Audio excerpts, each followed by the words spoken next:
Hello my friends, this is Betsy and I'd like to invite you to join me today to create a new drawing.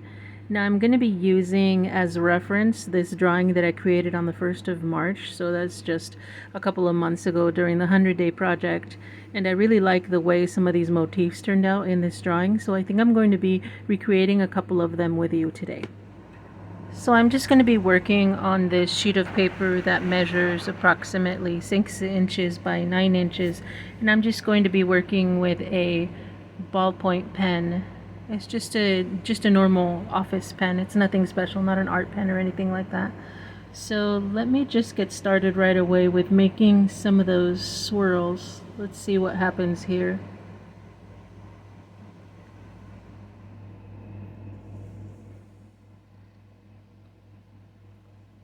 And so I think that all I'm going to do is to create 2 of these. And I think I'm just going to make them here facing each other. So let's see how this looks. They're going to be a little bit on the chubby side, and that's okay. I think that's what I'm going for today. So I have 2 of them. Let's see how it looks when I add a third one. I'm just going to add it in over here.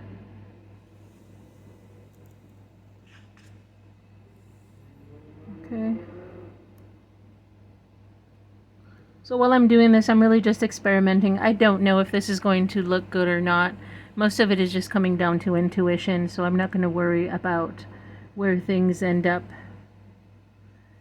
Okay, so really I just have some of my main shapes. They look a little funky right now, but they're going to start to get a little bit more character as I add more lines.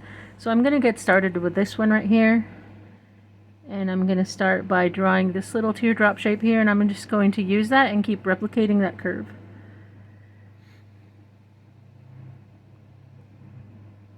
And I'm just trying to do this so that the line is very, very curved and it really hugs that edge there, because I really want this to be very dimensional. And so my lines aren't going to be perfect. I'm not going to worry about that.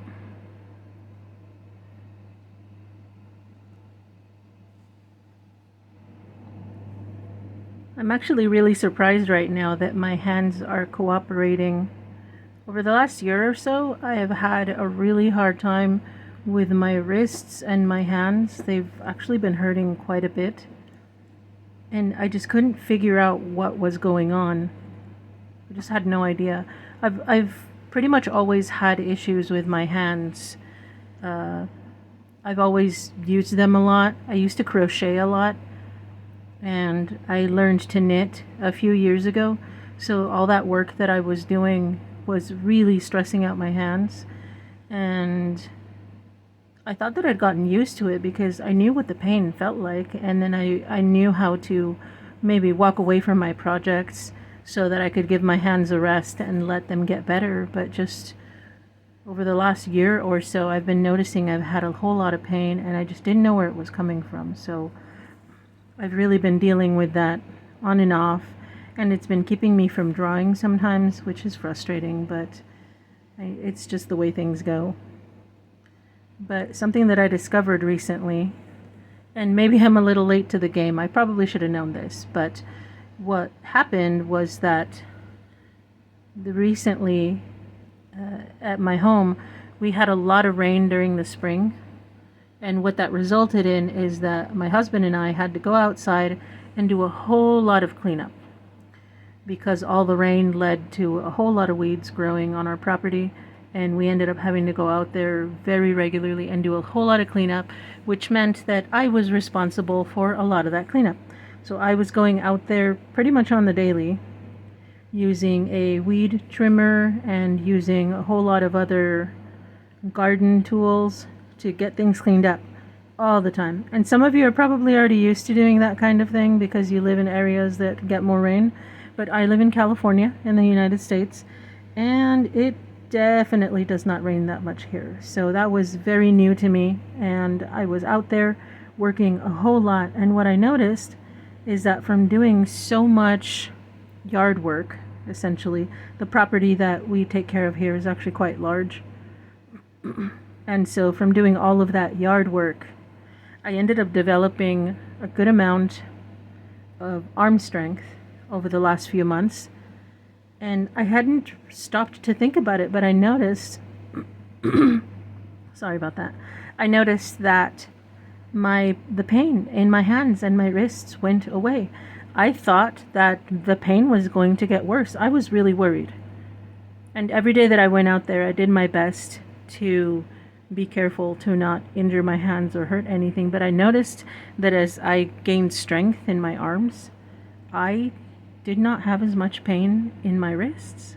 So that was really interesting. I'm pretty sure that somebody who does physical therapy would probably be able to explain in more detail whatever it was that was going on there, but I'm assuming that the point is that there are no muscles in the hand, not in the fingers at least, and so a lot of the strain was coming from the muscles in my arm not really doing their job as well as they could. I had realized that I'd lost a lot of muscle mass over the last few years because I'd been working and teaching, and just being indoors like that all the time made it so that I just wasn't working my muscles as much.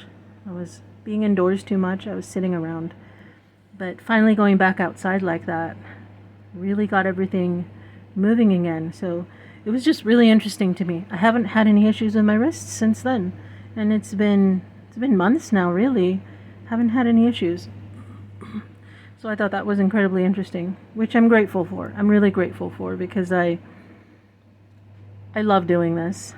I love being able to sit here with my pens and work out my thoughts. And if I wasn't able to do that, or even knit, or even do any of the other things that I like to do to clear my thoughts, it was pretty awful. I really did not enjoy having to sit around and do nothing. Although doing nothing is okay. I'm okay with that sometimes.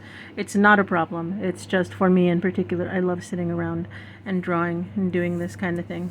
So it looks like I've got 2 of these done already. I'm just going to move on to the 3rd one. Again, I'm going to start down here at the little peak. But really, I couldn't imagine what my life would be like if I didn't have my hands.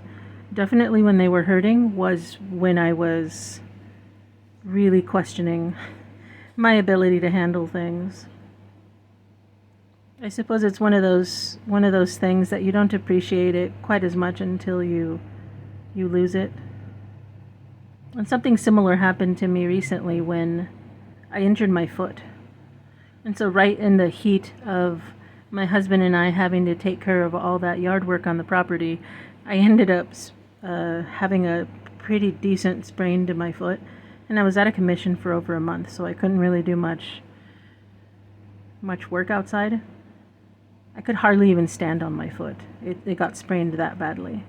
So that really made me appreciate my ability to stand and walk, because I could barely do it for that amount of time. But I'm back on my feet, quite literally. Back on my feet. I'm back to work, and it feels pretty good. I'm out there doing stuff. I'm running around. Unfortunately, it is California, so it is very hot now.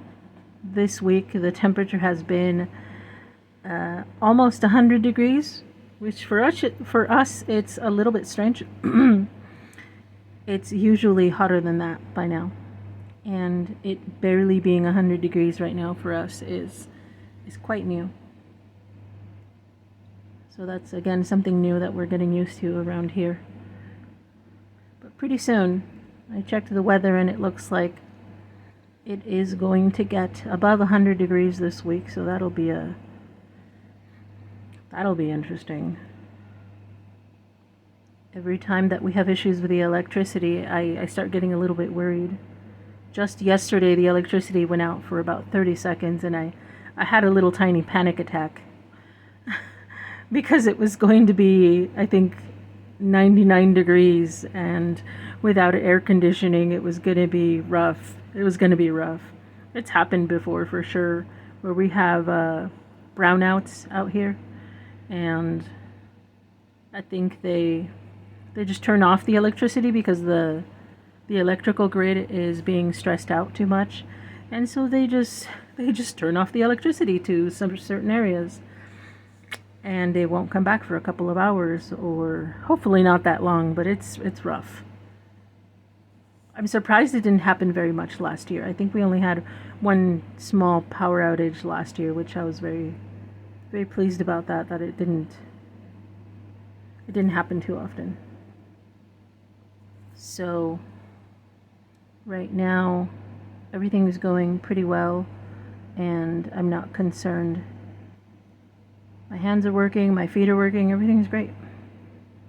At least as great as it could be. So that's pretty nice. All right, so it looks like I've got these little swirls done.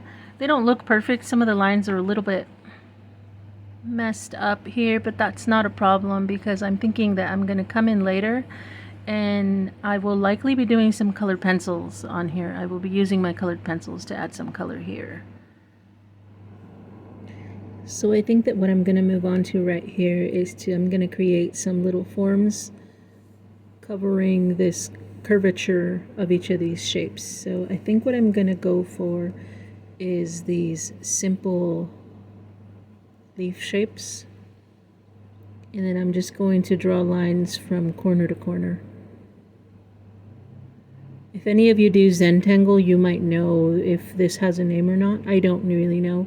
I love looking at the Zentangle art that other people do, but I honestly don't have a clue what any of it is called. So let me know what these things are called if you know, or if they even have a name. They might not have a name,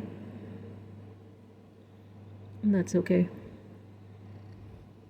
I'm terrible at remembering what all these things are titled. I'm actually wondering if I should start keeping a little catalog for myself so that I can reference them. That might be fun. I know I've heard of other people having fun little projects where they do that, and I'm a bit jealous of that. It sounds fun to have maybe a folder or a book full of all the designs. That would be nice.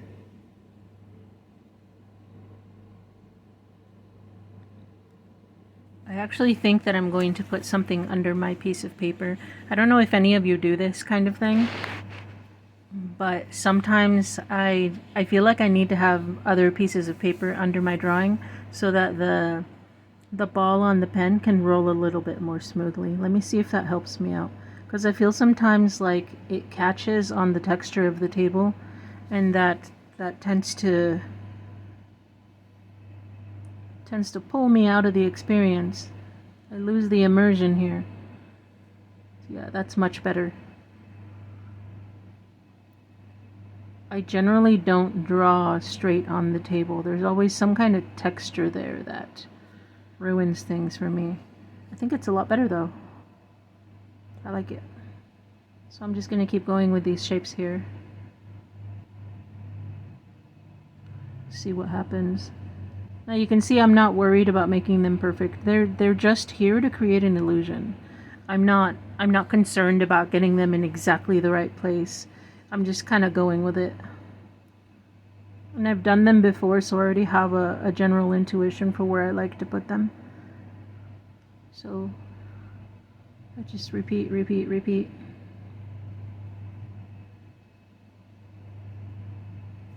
Again, I'm so glad that my hands are functioning right now. I'm still remembering just a few months ago when they were hurting, and this was, even just doing something like this was completely impossible. So it's very important to stay grateful for the simple things. Something as simple as just having hands, and we forget. At least I know I forgot. Completely forgot. What a blessing it is just to be able to do something like this. Okay, so I'm pretty happy with the way it's turning out. It's getting interesting. I feel that I'm not going to fill out this entire drawing. I have that habit that a lot of us have of wanting to fill every square inch. I'm going to try not to do that. because my overall goal for this drawing is to make it so that I can color it. And whenever I notice that when I want to color or when I want to use my color pencils, I need some larger spaces left in the drawing so that I can really practice doing some gradients and doing shading and things like that. So I'm going to attempt to do that. I'm going to try to leave spaces here after I'm done with these shapes here. So I think as far as this side goes, I'm just going to add one more. Let's see.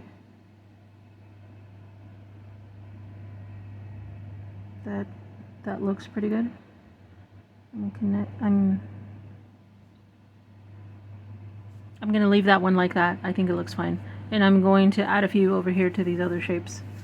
I don't really have too much time to draw right now. I'm trying to just get a drawing done pretty quickly, so I'm not stressing out about how it turns out right now.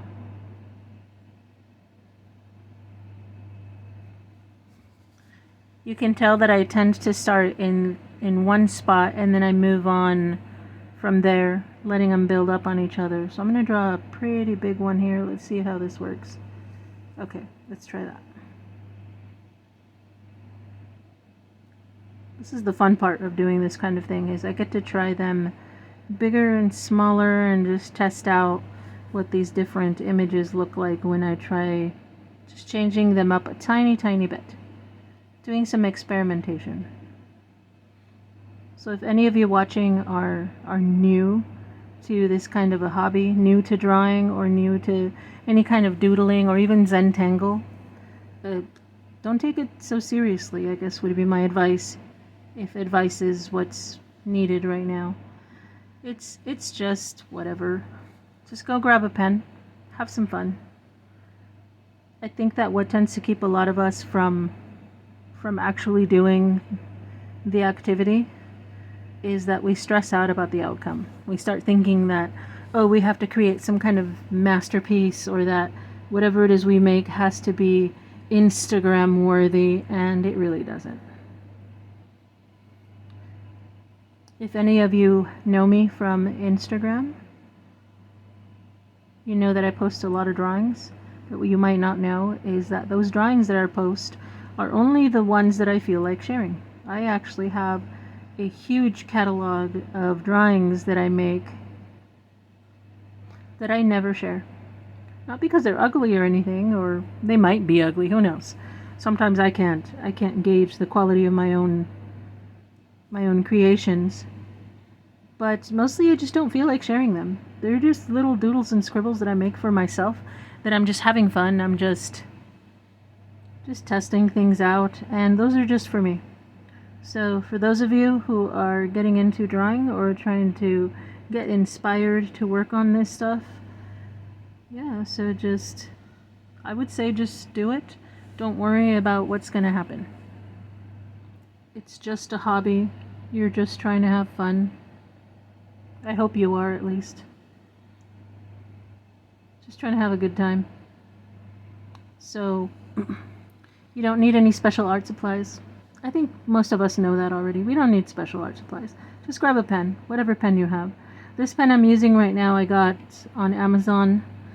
I even took the sticker off. It's just like a generic ballpoint, like liquid gel pen. It's just an office pen. These are great. Okay, I'm changing it up. I don't know what I'm doing, but I'm trying to do this a different way. We'll see if this backfires or not. It's okay. Sometimes, for whatever reason, my brain says, do it a different way. Ruin the drawing. Sometimes I ruin it, sometimes I don't. I think I'm going to stop here with this one, and now the rest of the shapes I'm going to do are going to come from this other one, so I'm going to rotate it. So I'm going to start over here.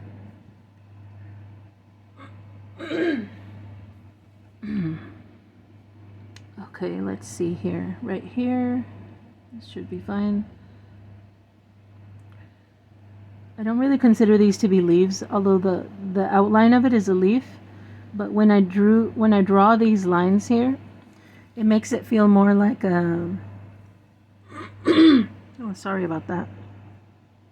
I think my allergies are really affecting me, so it's drying out my throat. I feel like I should probably be staying on top of taking my allergy medicine, especially right now for us as it starts getting dry. My throat just really starts to bother me a whole lot. It starts to itch. So I apologize that I keep having to clear my throat.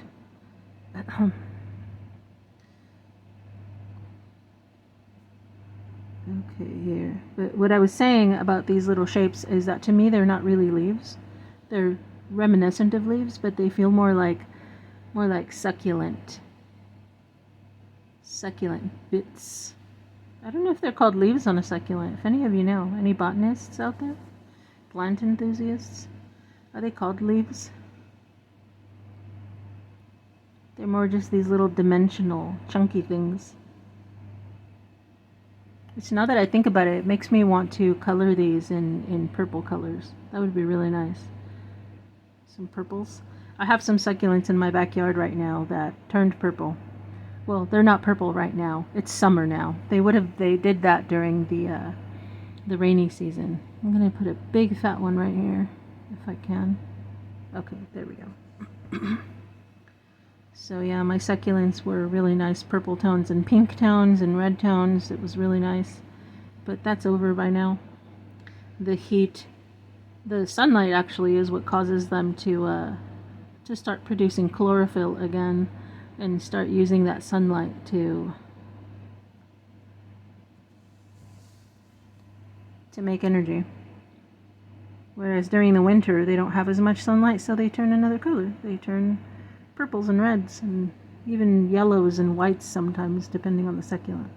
So that's always really interesting to see. If I could, I would color one of these white, but because it's black ink on white paper, it wouldn't quite look right.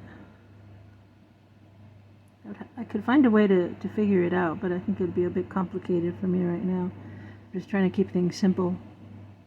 Purple would be pretty simple for me right now. Okay, so I think I'm going to add just a little bit more here. And I think as far as these shapes, this is as far as I want to go with these.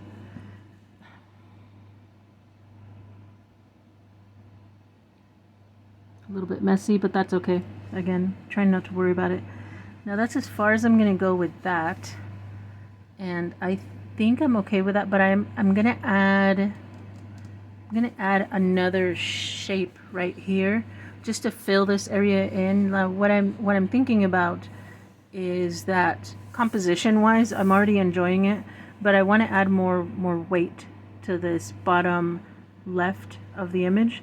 And just because I want to add that bit of weight, I'm just going to draw some doodles right there, and because of the ink, the black ink, it's going to kind of pull that down here. Because I feel like right now they're just kind of floating away. And for this particular one, I want to anchor them. So I'm going to do that. Let's add these. Which kind do I want to add? Let me add these right here. Again, I think these come from Zentangle, but I do not know what they are called. All I know is that I start them by making a little black, what would I call that? Like a little black droplet, and then I add these three humps, these three bellies in a way. 1, 2, 3. Again, if this has a name, any of you who do Zentangle, please let me know. Educate me, please. I'm uneducated in Zentangle terminology. 1, 2, 3. And whenever I make one, I just find another one of these dips here. I create another droplet, and then I make the bellies. 1, 2, 3. And all these little awkward spots, I just fill them in with blank ink. I think I'm going to fill this in with black. It's a little bit awkward. 1, 2, 3.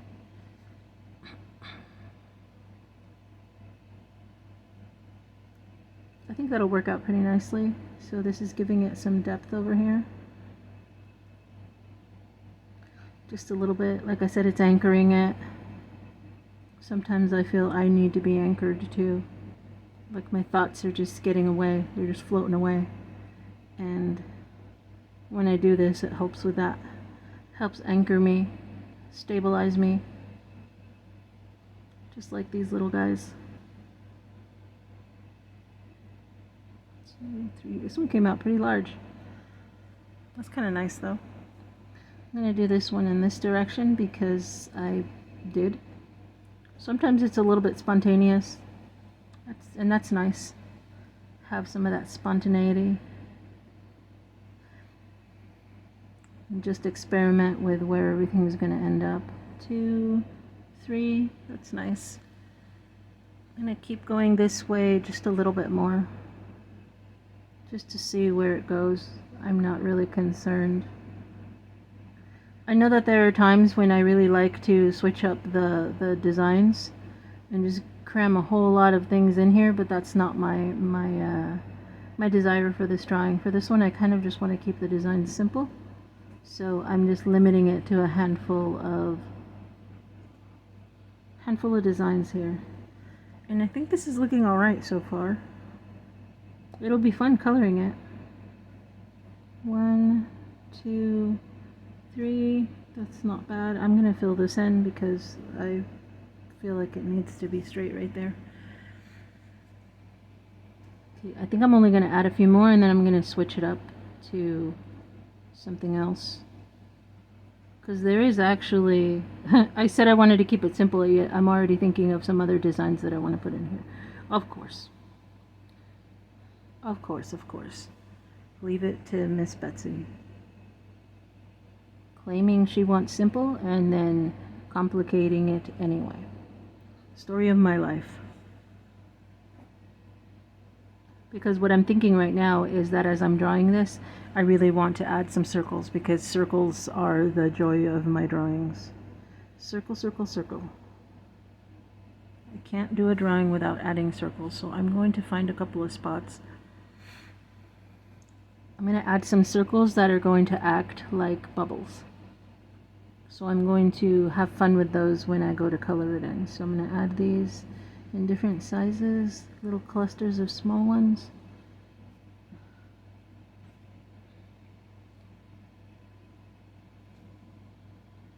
Some of them look like bubbles, but I think that the little ones remind me of maybe some spores. Spores that are just floating in the wind. That's kind of cute. So I think I'm going to add some more of these shapes right here. Let me do that real quick. First I'm going to draw this. Add in a bunch of black to help me out here. I like doing that a lot. Okay, and I think mostly I just want to keep the same pattern going. And I felt like this spot here is a bit too empty. So I'm going to put a few of them in here. Black, black, black. There we go.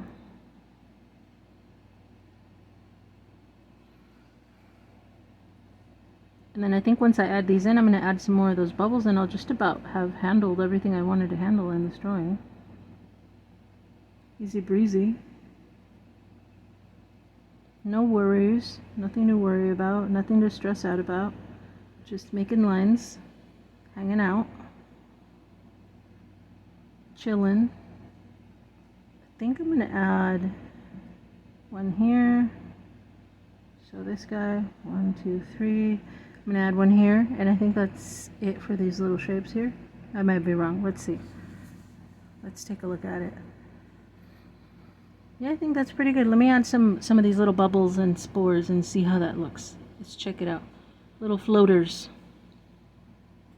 Want it to look like nature, like it's really doing what nature does.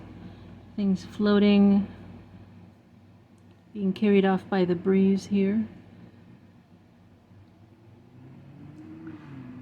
That's pretty nice. So I'm going to add a few more here to kind of continue that pattern. Maybe some here, little tiny ones, just kind of floating away. They're gone. And I think that's it for what I'm going to do right now. I am quite pleased with that. Sufficiently pleased, at least. I'm not looking to have my mind blown away, but you know what? This is good. this is a good stage here. I'm going to leave it here. And I'll be considering what colors I want to use for later, but I'm already pretty sure that what I'd like to do is to color this with some purples, violets, and maybe even a little bit of blue, and a complementary orange yellow orange, I think is probably the name for it. Some yellow orange will be very nice, and I'll be doing that later though. There's a chance that I might go ahead and do a little bit of fiddling with the computer just to see what this will look like with some grayscale on it, some shading. I like to do that from time to time just because it's a quick exercise in shading, but I'm not going to do that right now. So here it is. This is the end result. It was a nice fun drawing. I hope that you tried it out. And I am so happy that you joined me today for this drawing exercise, and I hope to see you in the next one. In the meantime, you can find me on Instagram, and my tag there is the same as it is here on YouTube. It's at Betsy_J. And again, thank you so much for watching.